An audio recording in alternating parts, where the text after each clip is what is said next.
우리 주 예수 그리스도의 아버지 하나님을 찬송하리로다. 그의 많으신 긍휼대로 예수 그리스도를 죽은 자 가운데서 부활하게 하심으로 말미암아 우리를 거듭나게 하사 산 소망이 있게 하시며 썩지 않고 더럽지 않고 쇠하지 아니하는 유업을 있게 하시나니 곧 너희를 위하여 하늘에 간직하신 것이라. 아멘. 사랑과 긍휼하심이 가득한 여호와 하나님, 어둡고 소망이 없는 이 세상을 벗어나 진정한 행복과 영생이 있는 나라로 나아가는 부활의 소망을 주시니 감사합니다. 주님을 예배하는 예배자들의 마음에 부활의 소망이 가득하고 더욱 견고하게 하시며 올바른 믿음의 고백이 회복되게 하여 주시옵소서. 여전히 바이러스의 맹렬함이 가득한 이 지구촌에 부활의 위로와 소망이 교회를 통해 흘러가며 가득하게 하여 주시옵소서. 우리의 부활이며 생명이신 예수님의 이름으로 기원하옵나이다. 아멘.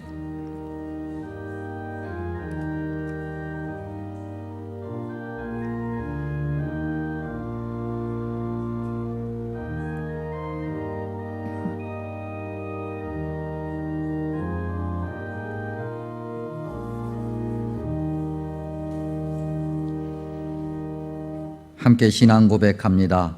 나는 전능하신 아버지 하나님, 천지의 창조주를 믿습니다. 나는 그의 유일하신 아들 우리 주 예수 그리스도를 믿습니다. 그는 성령으로 잉태되어 동정녀 마리아에게서 나시고 본디오 빌라도에게 고난을 받아 십자가에 못 박혀 죽으시고 장사된 지 사흘 만에 죽은 자 가운데서 다시 살아나셨으며 하늘에 오르시어 전능하신 아버지 하나님 우편에 앉아 계시다가 거기로부터 살아있는 자와 죽은 자를 심판하러 오십니다. 나는 성령을 믿으며 거룩한 공교회와 성도의 교제와 죄를 용서받는 것과 몸의 부활과 영생을 믿습니다. 아멘. 함께 161장을 찬양하시겠습니다.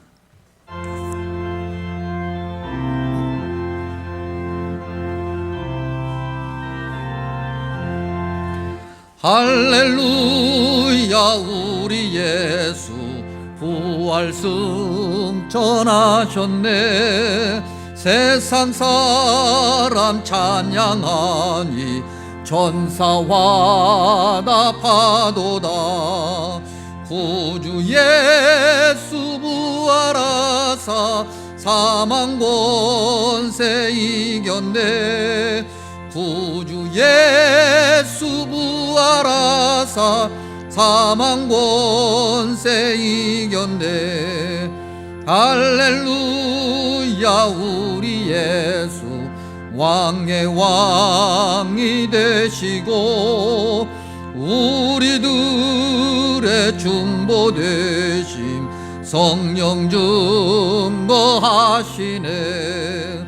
구주 예수 부활하사 처음 열매 되셨네. 구주 예수 부활하사 처음 열매 되셨네. 할렐루야. 우리 예수 흠과 티가 없도다.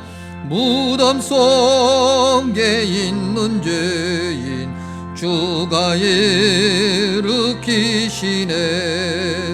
구주 예수 부활하사 영광 주로 오시네.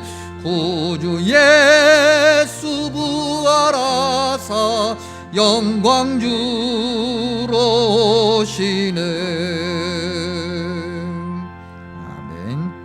유창근 장로님 기도하시겠습니다.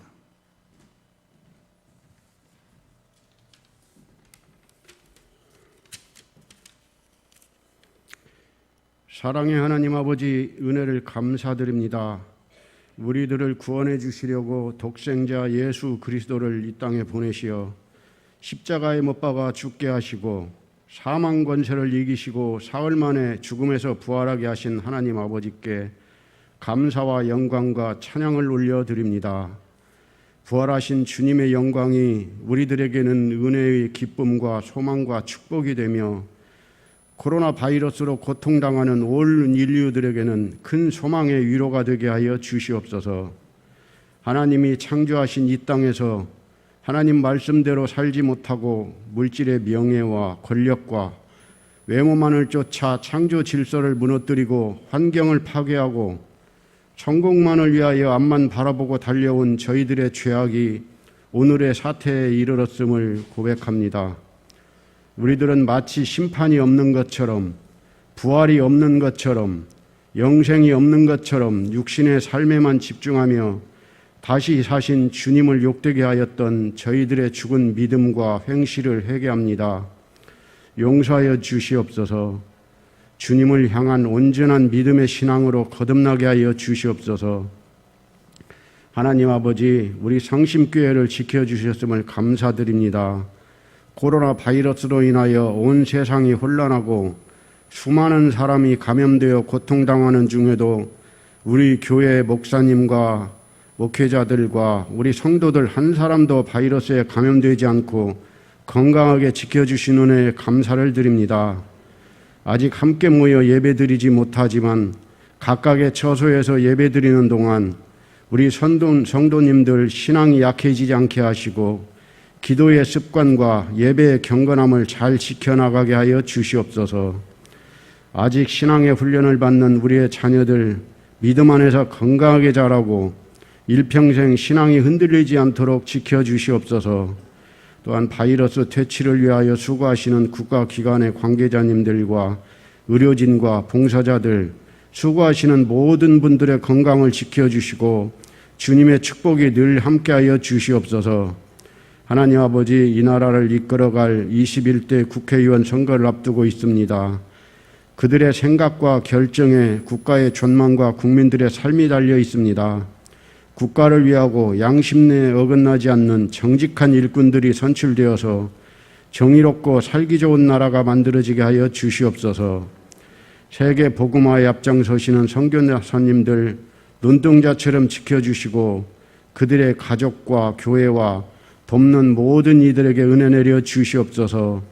복음을 전하는 모든 기관과 단체를 붙들어 주시고 땅끝까지 복음이 증거되는 역사가 이루어지게 하여 주시옵소서.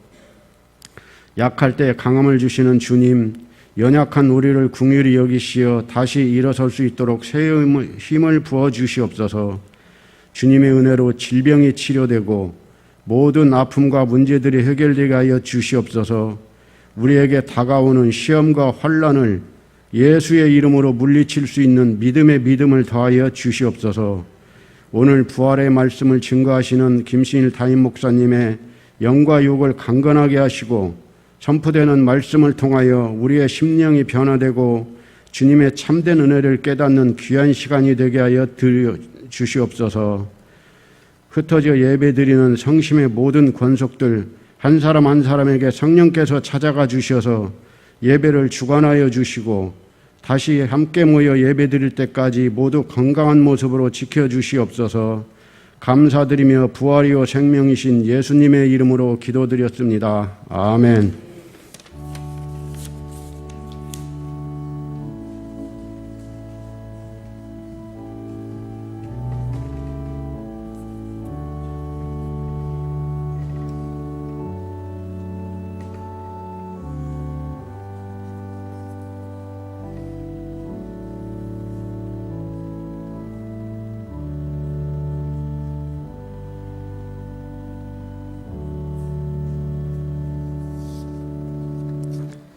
할렐루야, 부활 주일입니다. 이렇게 예배당 예배와 온라인 예배를 병행하면서 그래도 이렇게 성도 여러분들 뵐 수 있어서 참 감사합니다. 이렇게 예배당에서 뵙는 것은 6주가 지나 7주 만이죠. 특별히 지금은 예배당 예배와 온라인 예배를 병행하고 있습니다. 여러분들이 지금 들어오시면서 주부에서 이렇게 끼워놓은 종이도 받으셨겠습니다만 오늘은 그렇게 특별한 모습으로 예배를 드린다고 하는 것. 그래서 지금 이게 모이신 분들, 또 가정에서 예배를 드리는 분들 서로 바라보시면서 그래도 눈인사 한 번은 좀 했으면 좋겠습니다. 눈으로 말해요. 눈으로 축복합니다. 서로 한번 눈을 바라보시면서 잠깐 인사하셨으면 좋겠고, 가정에서도 역시 예배 드리시는 분들 가족끼리 축복한다라고 권면하고 그렇게 하나님 사랑 나눴으면 좋겠습니다. 아까도 말씀드린 것처럼 우리 예배당 예배를 드리시는 분들 지금 현재 4층 식당 2층에 어린이 도서관에 지금 지정석을 만들어 놓고 지정석에 앉아서 예배를 드리고 계시죠. 여러분들 꼭 지금 주보에 끼어 있습니다만 다시 한번 확인해 보면 예배당 안에서는 반드시 마스크 쓰고 계셔야 됩니다. 손 소독제 사용하셔야 되고요. 방명록에 다 정보 기입하셔야 됩니다. 발열 점검 응해 주셔야 되고, 역시 지금 잘 앉아 계십니다만 지정석에 앉아 주셔야 되겠습니다. 예배 후에는 교회 안에 머물지 마시고 즉각 귀가해 주십시오. 교회 안에 먹을 거 아무것도 없습니다. 점심도 안 주고요. 아무것도 안 주니까 후다닥 집으로 돌아가셔야 됩니다. 집으로 돌아가셔야 됩니다. 집에 가시다가 딴 데 가시면 예배당 와서 문제 생긴 것처럼 오해되니까 무조건 집으로 가셔야 됩니다. 그 다음에 고란데오 119 기도 꼭 기억하시고 나라와 민족을 위해서 여러분들 기도해 주시기 바라고, 그 다음에 부활주일 주님의 은총이 온 세상에 가득할 수 있도록 여러분들 함께 해 주시기 바랍니다. 특별히 어려운 시대입니다. 더욱더 기도해야 되겠습니다. 매일 기도에, 그 다음에 땅밟기 기도에 여러분들 잘 확인하셔서 선교회 회장님들, 그 다음에 또 매일 기도회 조장님들께서 시간 정하셔서 정해진 자리에서 기도할 수 있도록 함께 해 주시기 바라고, 지난 주간은 고난 주간이었습니다. 그래서 온라인 특별 새벽 기도를 했죠. 그러나 이번 주간에는 온라인 새벽 기도 없습니다. 그냥 새벽 기도 그 자리 그 시간 그냥 기도하는 시간이겠고, 역시 모든 것이 안전해질 때까지 교회 내 모든 예배와 모임, 주일 오전 예배를 제외한 모든 모임들은 여전히 계속해서 잠정적으로 중단되겠습니다. 다음 주는 어떻게 예배 드릴까 모르겠습니다. 뭐 하나 지금 확실하게 이렇습니다라고 예상할 수 있는 것이 아무것도 없기 때문에 우리 교우 여러분께서 문자를 사방에서 자꾸 받으실 텐데, 그래도 여러분들 문자 그냥 무시하지 마시고 잘 확인하셔서 예배의 지침, 또 상황들, 교회의 어떤 모든 소식들 문자로 알려드리겠습니다. 그러니 문자 잘 확인해 주시기 바랍니다. 자, 나머지 그래도 궁금하신 거 교회로 전화하시든지 교육자실로 전화하시면 자세하게 안내해 드리겠습니다. 혹시 예배 참석하신 분들 중에서 궁금하신 거 없으십니까? 자, 없으시면 이 시간 봉헌 시간입니다. 우리 다시 한번 일어나셔서 50장 1절 찬양하며 봉헌하겠습니다.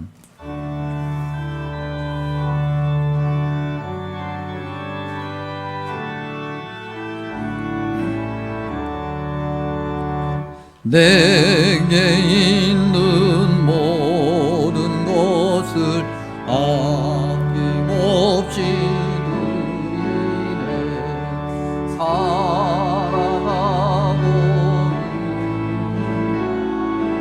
주만 따라 살리라.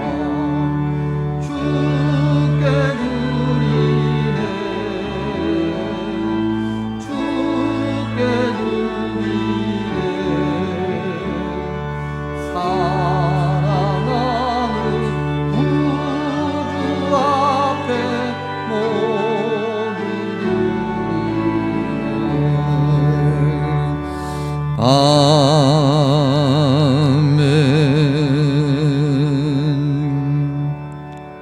전능하신 주님, 부활주일 온 성도가 한 곳에 모여 주님을 예배하지 못하지만 예배당에 있든 각각의 자리에서 온라인을 통해 함께하든 부활의 소망 안에 함께하며 주님을 예배하게 하시니 감사합니다. 그렇게 주님을 예배하며 십자가 은혜를 기억하고 그 십자가 바라보며 주님께 감사 예물을 드립니다. 어렵고 힘든 세상이지만 주님의 은혜가 있기에 살 수 있음을 고백합니다. 예물의 그 믿음의 고백을 담아 드리오니 드리는 손길에 하늘의 복이 가득하게 하여 주시옵소서. 이 땅을 살면서 행복한 삶을 살게 하시고 육신의 연약함이 치유되게 하시며 세상에 주님의 복을 알리는 이들이 되게 하여 주시옵소서. 자비롭고 은혜로우신 주님, 드리는 예물이 바르게 사용되게 하여 주옵소서. 주님이 원하시는 대로 정직하게 사용되어 주님의 뜻이 이 땅에 가득하게 하여 주옵소서. 부활의 소망과 영원한 생명의 그 확신이 교회를 통해 세상에 가득 넘치게 하여 주옵소서. 이 모든 말씀 예수님의 이름으로 감사 축복 기도하옵나이다. 아멘.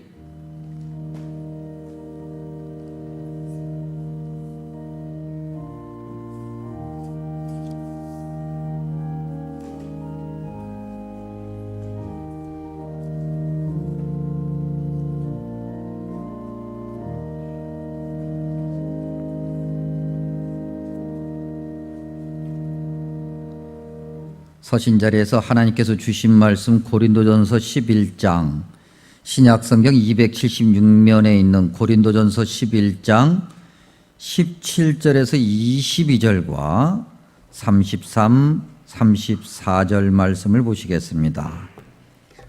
고린도전서 11장 17절에서 22절, 그 다음에 33절과 34절입니다. 고린도전서 11장 17절에서 22절 하나님의 말씀을 제가 읽겠습니다. 내가 명하는 이 일에 너희를 칭찬하지 아니하나니 이는 너희의 모임이 유익이 못되고 도리어 해로움이라. 먼저 너희가 교회에 모일 때에 너희 중에 분쟁이 있다 함을 듣고 어느 정도 믿거니와 너희 중에 파당이 있어야 너희 중에 옳다 인정함을 받은 자들이 나타나게 되리라. 그런즉 너희가 함께 모여서 주의 만찬을 먹을 수 없으니 이는 먹을 때에 각각 자기의 만찬을 먼저 갖다 먹으므로 어떤 사람은 시장하고 어떤 사람은 취함이라. 너희가 먹고 마실 집이 없느냐? 너희가 하나님의 교회를 업신여기고 빈궁한 자들을 부끄럽게 하느냐? 내가 너희에게 무슨 말을 하랴? 너희를 칭찬하랴? 이것으로 칭찬하지 않노라. 33절 말씀입니다. 그런즉 내 형제들아, 먹으러 모일 때에 서로 기다리라. 만일 누구든지 시장하거든 집에서 먹을지니 이는 너희의 모임이 판단받는 모임이 되지 않게 하려 함이라. 그 밖의 일들은 내가 언제든지 갈 때에 바로 잡으리라. 아멘. 자리에 앉으시고요. 이 시간 피택자들 중에서 A반이 하나님을 찬양하시겠습니다.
아멘. 감사합니다. 마스크 쓰고 찬양하시기가 쉽지 않은데 귀한 찬양 잘 기도하시면서 준비해 주셔서 감사합니다. 원래 성가대가 찬양을 해야 되는데 우리 피택자들이 이 시간을 대신해 주었습니다. 2부 예배 때만 찬양이 있고 1부와 임시로 신설한 3부에서는 찬양이 없어서 아쉽지만 하루빨리 함께 모여서 예배드리며 마음껏 찬양할 수 있는 그날이 속히 올 수 있도록 기도해 주시기 바랍니다. 오늘은 부활주일입니다. 기독교인들에게는 사실은 가장 중요한 축제일이죠. 성탄절 굉장히 중요한 절기이지만 성탄절 못지않게 중요한 절기가 역시 부활주일이죠. 생각해 봅니다. 정말 거듭거듭 똑같은 이야기지만 만약에 우리의 삶이 이 땅에서로 끝난다면, 우리의 삶이, 모든 사람의 삶이 지금으로 끝난다면 참으로 삶의 의미가 없다라는 생각을 해보죠. 우리 어르신들 계십니다만 힘들고 어려운 그 삶 말이죠. 그렇게 해서 나이가 들고 몸이 점점 약해지면서 그렇게 살아가 그래 나 한평생 열심히 살았다라고 그렇게 죽는다 한들 그게 무슨 의미가 있을까? 또한 어느 종교처럼 죽고 난 다음에 또 다른 세상으로 다시 환생한다고 하는 것도 참 의미 없는 거죠. 기껏 해봐야 사람으로 환생하는 게 제일 좋은 거고 그중에서 부잣집으로 환생하는 게 제일 좋을 텐데 그래도 정말 공부하랴 가진 거 지키랴 힘들게 사는 것이 인생인데 그 삶을 또 살아야 될까? 그러고 싶은 생각은 전혀 없죠. 그래서 부활은 참으로 우리에게 영원한 생명을 약속하신 하나님의 은혜며 그 부활절을 우리가 기쁨으로 맞이해야 되는 것은 당연한 건데 오늘 우리의 현실이 참으로 안타까움에 처해 있습니다. 그럼에도 오늘 말씀을 통해서 주님께서 부활의 시대를 살아가는 교회가 또 살아가야 하는 교회가 어떠한 믿음의 모습을 가져야 하는가를 알려주고 계시고 오늘 우리는 그 말씀을 듣고자 합니다. 성경 안에는 부활하신 주님께서 승천하시기까지 남기신 언행을 이곳저곳에서 증언하고 있습니다. 그 중에 우리가 성경 두 곳을 예로 한번 확인해 보면 주님께서 말씀하신 것이 무엇인가를 확인해 보면 첫 번째는 우리가 잘 알고 있는 사도행전 1장 말씀입니다. 사도행전 1장 3절에 주님께서 무엇을 하셨는가를 성경이 이렇게 증언하고 있는데 하나님 나라의 일을 말씀하셨다. 하나님 나라의 일이라고 하는 것은 하나님이 원하시는 것이 무엇인가를 알려주셨다고 하는 거니까 교회가 하나님을 믿는 사람들이 그야말로 교회 다니는 사람들이 어떠한 믿음의 모습을 가져야 되는가를 주님께서 알려주셨는데 사도행전 1장 8절에 가면 우리가 잘 알고 있는 말씀이죠. 오직 성령이 너희에게 임하시면 너희가 권능을 받고 예루살렘과 온 유대와 사마리아와 땅끝까지 이르러 내 증인이 되리라.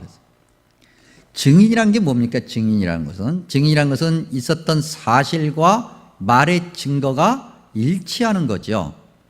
그대로 성경을 계속 읽어가면 단지 말로만이 아니라 삶으로 그들의 모습으로 증인의 사명을 감당했다는 것을 우리는 성경을 통해서 보게 됩니다.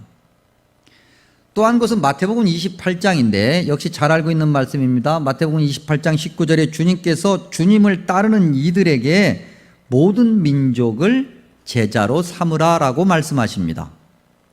제자로 삼는다라고 하는 것은 우리가 스승이 된다는 얘기죠. 선생님이 된다고 하는 겁니다. 근데 여러분 제자가 선생님에게 무엇을 배울 수 있을까? 지식을? 당연하죠. 근데 그 지식이라고 하는 것이 스승의 언행일치, 인품으로부터 나오지 않는다면 그 지식은 그 제자에게 아무런 쓸모가 없는 것이 되고 말 것입니다. 주님께서 말씀하시기를 제자로 삼으라고 하는 것은 결국 우리가 스승이 되어야 된다고 하는 것이고 우리가 스승이 된다고 하는 것은 주님이 그러셨던 것처럼 우리도 역시 누군가를 섬기고 십자가를 감당하고 삶으로 주님의 은혜를 나타내야 되는 거죠. 쉽지 않습니다. 주님처럼 십자가를 져야 되는 것, 그것이 부활한 다음에 주님께서 교회에게, 부활의 삶을 살아가는 교회에게 주신 명령이라고 하는 것입니다. 오늘 우리는 그 교회 공동체, 즉 부활하신 주님께서 말씀하신 명령을 듣고 수행해야 되는 초대교회 교회 공동체 중에서 고린도 교회를 예로 오늘 우리가 어떤 믿음을 가져야 되는가를 알고자 합니다. 우리가 읽은 말씀 11장 17절 이하는 34절까지를 성만찬 본문이라고 합니다. 이게 왜 성만찬 본문이냐면 초대교회 당시에는 예수님이 그러셨던 것처럼 교인들이 모이면 함께 음식을 나누는 식탁 공동체에서부터 시작을 했어요. 식탁 공동체에서 음식을 나누는 것부터 시작해서 오늘 우리가 생각하는 예배의 모습까지가 통틀어 예배인 거예요. 초대교회 교인들이 모였을 때는 단지 음식을 먹는 것 따로 예배 드리는 것 따로가 아니었다고 하는 거죠. 그들이 함께 모여서 예배 드리는 공동체로서 정체성을 확인하면서 부활의 신앙을 확인했는데 오늘 고린도 교회를 보니까 17절에 너희를 칭찬하지 않는다 그랬어요. 칭찬할 모습을 가지고 있지 않았다고 하는 거죠. 오늘 우리는 반면교사의 교훈, 타산지석의 교훈을 오늘 고린도 교회를 통해서 확인하고자 합니다. 다시 한번 보죠. 17절에 보니까 너희가 교회에 모일 때에 18절 말씀을 중심으로 해서 이렇게 교회의 특징을 나타내고 있습니다. 교회에 모일 때 유익이 되는 것이 아니라 오히려 해로움이 되었다. 여러분, 교회가 모이면 유익이 돼야죠. 교회 안에 있는 성도들 서로에게 유익이 돼야 되고 사회에, 나라의, 민족에 유익이 돼야 되는데 교회가 오히려 해로움이 되었다라고 하는 이 정말 불행한 모습이 초대교회 때부터 있었다. 그러면 그들이 만들어낸 해로움이라고 하는 것은 무엇인가? 18절에 보니까 분쟁이라는 단어가 있습니다. 이건 고린도전서 1장에도 있는 건데 고린도전서 1장 10절과 11절에 보면 우리말에는 똑같이 분쟁 그렇게 번역이 되어 있는 그 단어가 사실은 분열과 분쟁이에요. 갈라졌다는 거죠. 갈라졌을 뿐만 아니라 갈라진 자들끼리 서로 물고 뜯었다. 어디서요? 세상에서? 아니요. 교회 안에서. 불행한 거죠. 부활의 영생을 선물로 받은 이들이 부활의 삶을 살아가면서 그렇게 스승된 자로서 그렇게 주님이 원하시는 증인으로서의 삶을 살아야 되는데 그렇게 주님의 나라를 전해야 되는데 그들이 그렇지 못했다고 하는 거예요. 파당을 형성하고 말이죠. 그 파당 안에서 서로 옳다 인정함을 받으려고 애를 쓰고 끼리끼리, 우리가 연약하기 때문에 100번, 1000번, 10,000번 양보해서 끼리끼리가 없을 수는 없겠으나 그 끼리끼리가 서로 헐뜯는 뒷담화를 하고 부정적인 이야기를 하고 그러한 모습이 이미 초대교회 때부터 있었다. 그 고린도 교회의 안타까운 모습을 오늘 사회적 계층을 통해서 확인하고 있어요. 오늘 우리가 읽은 말씀에 보면 빈궁한 자다 그렇게 표현합니다. 고린도 교회 안에 수직적으로 이렇게 놓고 보면 사회 계층이 저 위에서부터 저 아래까지, 당시 사회 구조로 봤을 때 저 아래에 있는 사람들은 노예들이었는데 노예들도 교회 안에 있었어요. 한 교회 안에. 그리고 저 아주 그냥 높은 관직에 있는 사람들까지 다 한 교회 안에 있었다고 하는 거죠. 당연히 그러다 보니까 그때나 지금이나 별반 차이는 없지만 조금 경제적으로 여유 있고 좀 뭔가 많이 배워 있고 관직을 많이 가지고 이런 사람들 따로, 그렇지 못한 사람들 따로 자연스럽게 나뉘게 되었어요.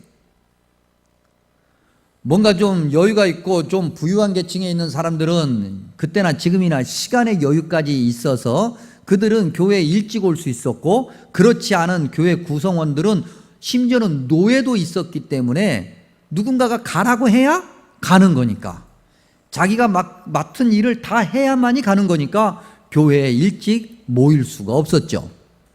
초대교회 교인들은 모이면 무엇을 했냐면은 서로 각자의 음식을 가져와서, 집에서 말입니다, 가져와서 그 음식을 놓고 함께 식탁에 교제를 나누면서부터 예배를 시작했어요. 그런데 먼저 온 이들이 가지고 온 음식은 부자들이니까 좋은 음식을 가져왔겠고, 그들이 먼저 와서 이제 늦게 오는 또 다른 교인들을 기다린 것이 아니라 기다리지 못하면서 자기들끼리 그 음식을 먹고 오늘 성경 말씀에 보니까 21절에 취하기까지 했다 그랬어요. 아주 못된 모습이죠. 그런 모습을 가지고 있어요. 그래서 성경은 그들을 칭찬하지 않고 비판하면서 22절에 보니까 너희가 먹고 마실 집이 없느냐? 34절에 보면 차라리 집에서 먹어라. 그렇게 하는 것은 부활을 살아가는 교회다운 모습이 아니야 라고 꾸짖고 있는 장면이 오늘 우리가 읽은 11장의 모습이죠. 과연 이 고린도 교회의 모습이 칭찬받는 모습이라고 이야기할 수 있을까? 과연 이 모습이 정말 부활의 삶을 살아가는 부활하신 주님께서 영생을 약속하신 그 큰 선물을 받은, 먼저 그 큰 선물을 받은 자들이 세상에 그 선물을 알려야 될 텐데 그런 자들이라고, 그런 교회 사명을 감당하는 그런 올바른 모습이라고 말할 수 있겠느냐는 거예요.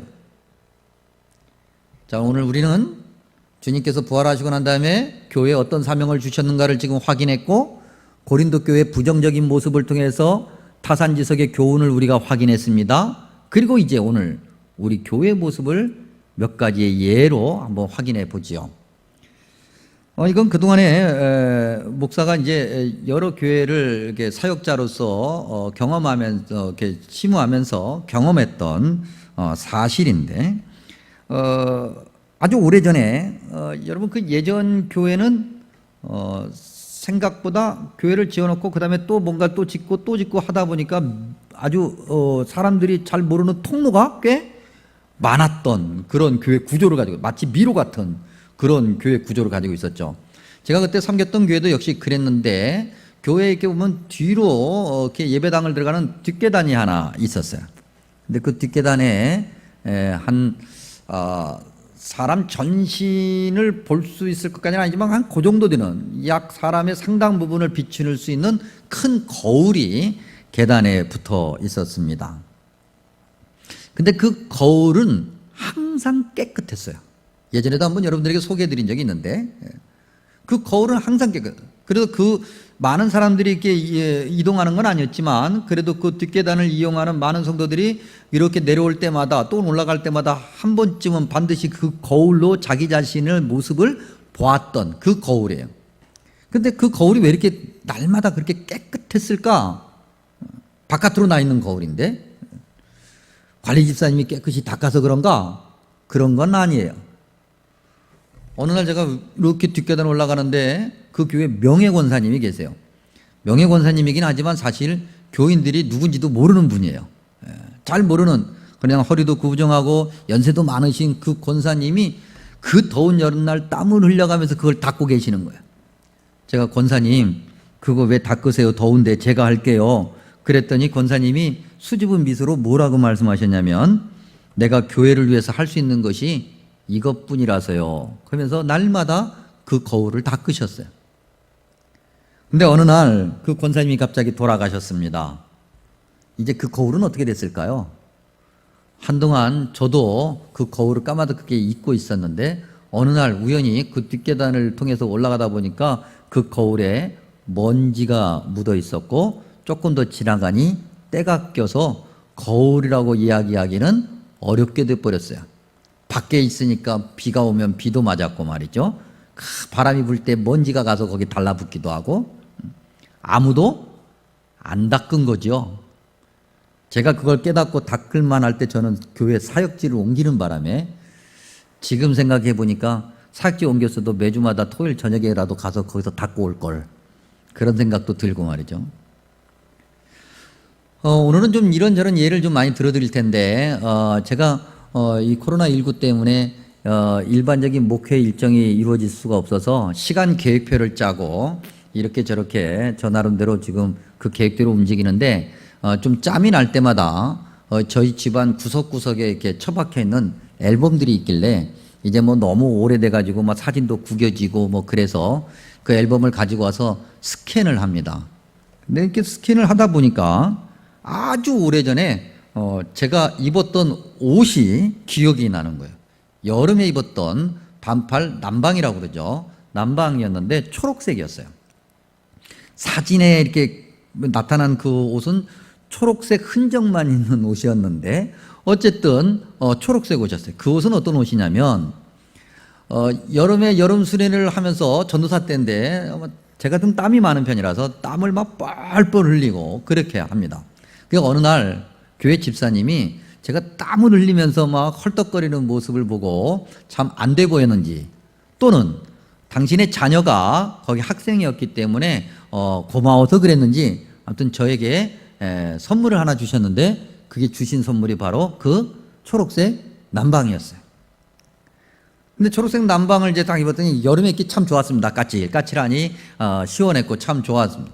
근데 땀을 워낙 많이 흘리니까 여름에는 한 번 입으면 빨아야 되잖아요. 빨았습니다. 빠른 물이 초록색이 됐습니다.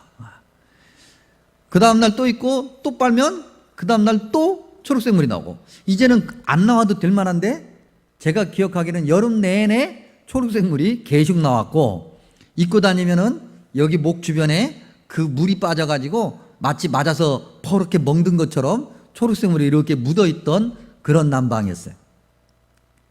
사진을 이렇게 보니까 그 남방을 입고 여기저기서 찍은 거 보니까 참 여름 내내 잘 입었던 그런 남방이 기억이 납니다. 또 하나의 이야기. 역시 전도사 때인데 중학교 1학년, 즉 이제 초등학교 6학년을 마치고 중학교 1학년에 들어온 여학생이 있었습니다. 조금은 거칠어 보이고 반항기가 다분한 그런 여학생이었어요. 교회도 잘 다니지 않았고 어쩌다 어느 날 교회를 왔는데 학교를 안 가요. 그래, 너 왜 학교를 안 가니? 하고 물어봤더니 할머니하고 같이 사는데 교복 살 돈이 없어요. 그래서 학교를 안 가요. 중학교 새로 들어갔으니까 교복을 새로 사야 되잖아요. 입고 가야 되는데 교복 살 돈이 없는 거예요. 그래서 제가 그 얘기를 듣고 곧바로 장로님들이 계시길래 그런 얘기를 했어요. 장로님들 이러이러한 사정이 있어서 이러이러하는데 어떻게 교회에서 좀 이렇게 학생 교복이라도 좀 사주면 안 되겠습니까? 그랬더니 그 중에 어떤 장로님이 너무나도 안타까운 얘기고 너무나도 참 말하기가 좀 명구스러운 그런 내용이었는데 굉장히 권위 있는 장로님 중에 한 분이 이렇게 얘기하셨어요. 교회가 그런 학생들 다 지원하면 돈이 어디 있어서 한두 명도 아니고 돈이 없다고 딱 잘라버렸어요. 사실 인간적인 마음에는 교회 예산이 없으면 당신이라도 해주면 될 텐데, 굉장히 여유 있는 분이었고 사업도 꽤 크게 하는 분이었는데, 또 그렇지 않다 할지라도 뭐 그 정도는 해줄 수 있을 만한 어른이었는데, 한 주가 지나고 뭔가 좀 해봐야 되겠다, 그 학생을 위해서. 그리고 그 다음 주에 만나면 그 학생에게 교복을 사줘야 되겠다고 싶었는데 그 다음 주부터 그 학생이 보이지가 않았어요. 연락처도 없고 교회를 잘 다니던 학생도 아니었기 때문에 누구도 챙겨주지 않았던 그 학생의 이야기가, 그 학생의 그 어떤 그 순간이 기억이 납니다. 이와 반대 이야기가 한 번 있습니다. 그건 제가 이제 부목사 때인데 청년 중에 막 발랄하고 굉장히 쾌활한 청년이었는데 그날도 역시 막 저랑 얘기를 하다가 너무나도 발랄하게 얘기하면서, 목사님 저는 이제 학교 그만두려고 그래요. 왜? 오늘이 등록 마감인데 등록금을 아무래도 마련을 못 해가지고요, 이제 그만두려고요. 나름대로 그 학생이 어떻게 살아왔는지를, 제가 그 청년이 어떻게 살았는지를 알고 있었기 때문에 마음이 안타까웠어요. 근데 마침 교회에 권사님 한 분이 계셨습니다. 사실은 굉장히 경제적으로 여유 있는 분이었고 막강한 힘을 가지고 계신 분이었어요. 그래서 내심 기대하는 바도 있어서 그 권사님에게 그 학생의 이야기를, 그 청년의 이야기를 했죠. 그러면서도 한편으로는 안 될 수도 있는 거니까 그렇게 말씀을 드렸는데, 그 권사님이 단 1초의 망설임도 없이 그래요? 그것 때문에 학교를 그만두면 쓰나요? 하면서 이렇게 저렇게 자녀들에게까지 전화해서 지금 당장 돈을 이렇게 마련해 와라 라고 하시면서 그 돈을 수백만 원을 만들어서 그날 등록 한두 시간 남기고 등록하게 한 그런 이야기가 있어요. 사람의 생각에 작고 보잘것없는 것이라 할지라도 섬기는 일에, 주님으로부터 받은 은혜를 나누는 일에, 누군가가 행복할 수 있는 일에 내가 뭔가를 하고자 하는 거라고 한다면 그것이 바로 부활을 사는 교회의 모습인 것을 이러한 예를 통해서 확인하게 됩니다. 또한 주님께서는 여러 가지 상황을 통해서 여러 사람을 통해서 그 순간 우리 귀에 이렇게 하라고 말씀하시는데 그때 내가 무엇인가 하려고 애쓰는 것이 부활을 사는 교회의 모습이라고 하는 것을 오늘 말씀을 통해서 이러한 예를 통해서 확인하게 됩니다. 이렇게 말씀을 통해서 또 여러 가지 삶을 통해서 확인하다가 제가 이제 아까도 말씀드린 것처럼 목회 일정에 큰 변화가 생겨서 예전에 읽었던 책들 중에서 은혜가 되는 책들을 다시 꺼내서 쭉 읽어보고 있는데 그 중에 필립 얀시라고 하는 분이 쓰신 아주 얇은 책인데 교회 나의 고민 나의 사랑이라는 책이 있습니다.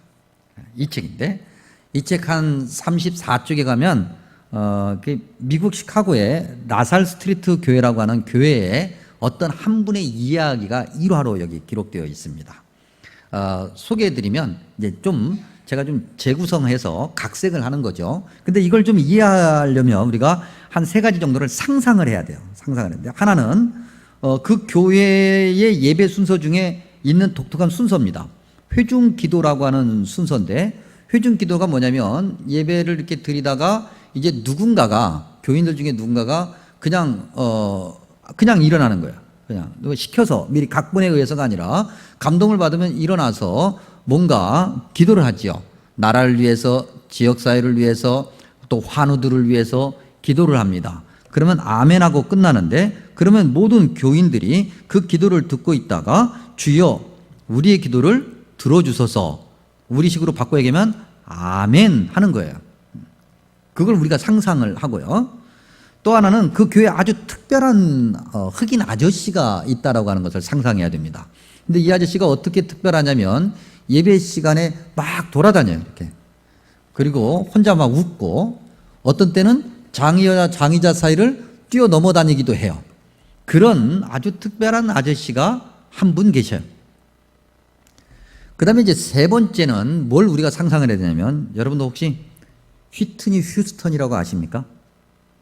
예, 아시는 분은 아시고 모르는 분은 모르시고 세계적인 가수가 있습니다. 아주 지금 돌아가셨는데 아주 책에 있는 내용이니까 그냥 그대로 말씀드리면 아주 몸매도 섹시한 그런 흑인 가수가 있습니다. 아주 실력도 탁월하고요. 그런 가수의 좀 송구스럽지만 몸매도 좀 생각하시고 상상을 하시고 그리고 난 다음에 이제 이 흑인 남성 이야기를 들어보십시오. 어느 날은 예배를 드리는데 회중기도 순서가 됐습니다. 그랬더니 갑자기 그 흑인 아저씨가 벌떡 일어나더니 이렇게 기도를 했는데 주여 휘트니 휴스턴과 그의 기막힌 몸매를 지으셔서 감사합니다. 이렇게 기도를 했어요. 그러면 회중은 뭐라고 응답을 해야 됩니까? 아멘, 주여 우리의 기도를 들어주소서라고 응답을 해야 되잖아요. 응답을 했을까요? 안 했을까요? 여러분 같으면 어떻게 응답을 했겠습니까?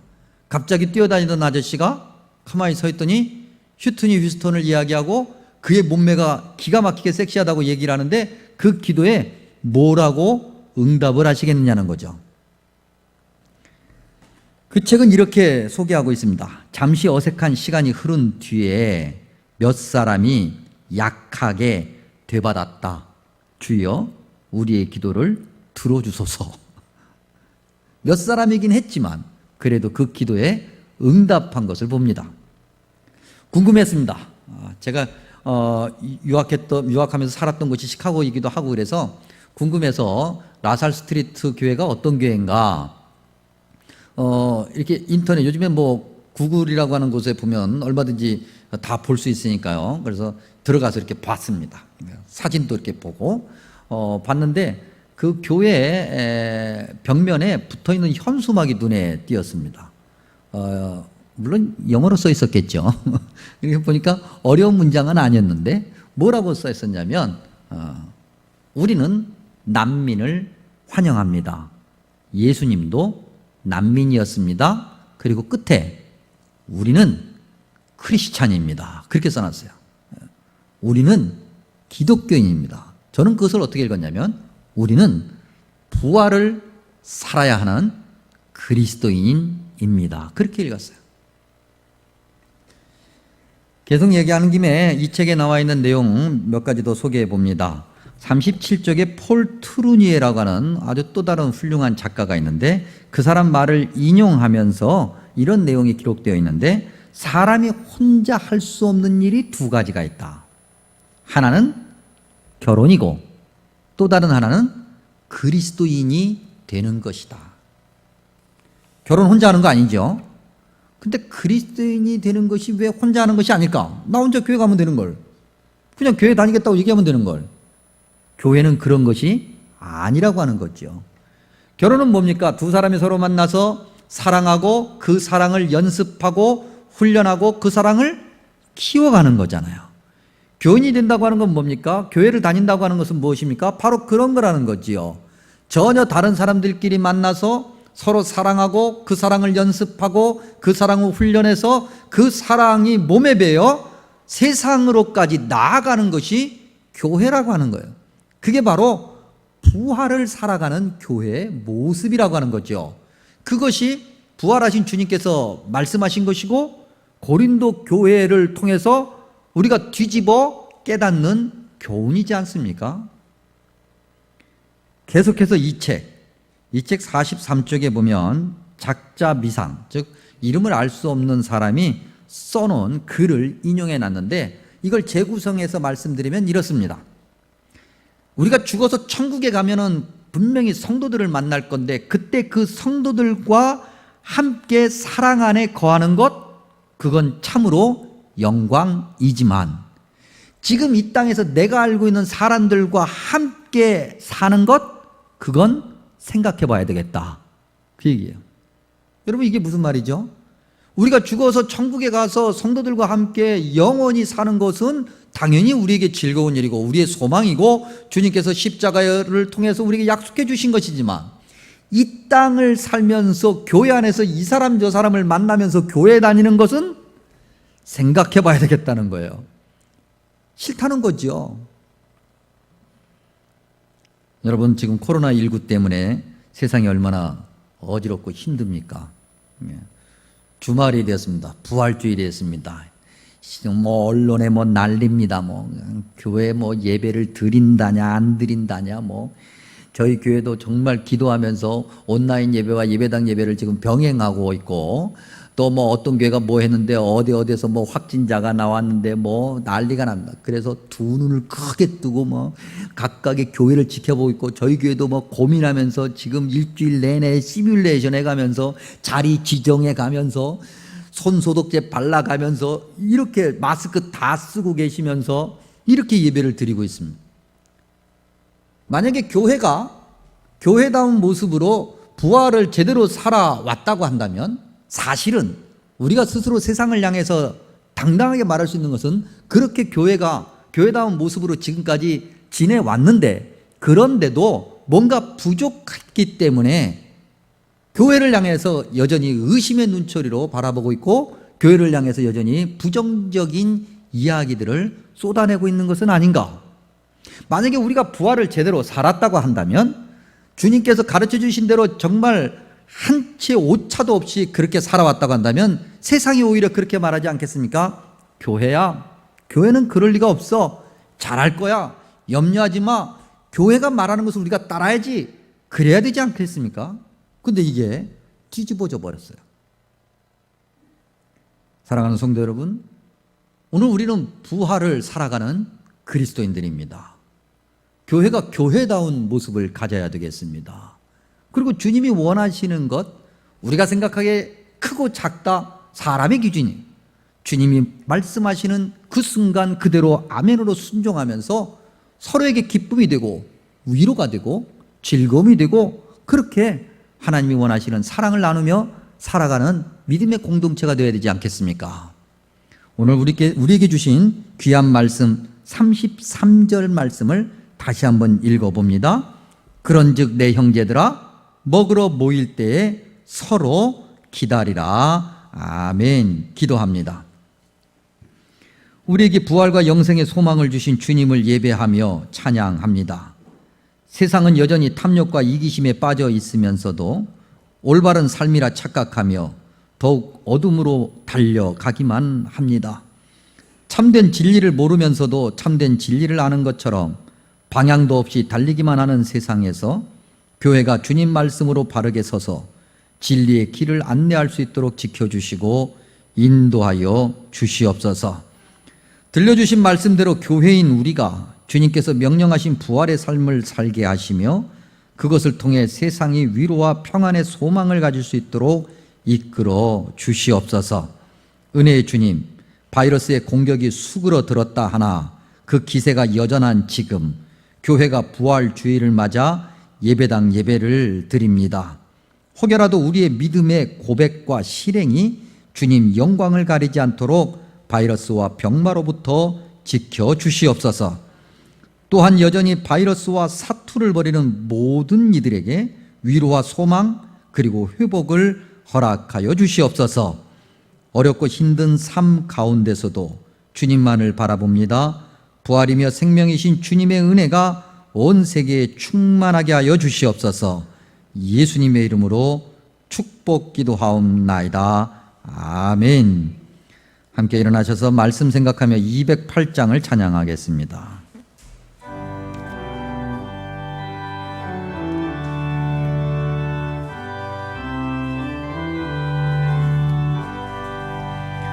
내 주의 나라와 주 계신 성전과 피 흘려 사신 교회를 늘 사랑합니다. 내 주의 교회는 천성과 같아서 눈동자같이 아끼 구하시네. 이 교회 위하여 눈물과 기도로 내 생명 다하기까지 늘 봉사합니다. 성도의 교제와 교회의 위로와 구주와 맺은 언약을 늘 기뻐합니다. 하늘의 영광과 베푸신 은혜가 진리와 함께 영원히 시온에 넘치네. 아멘.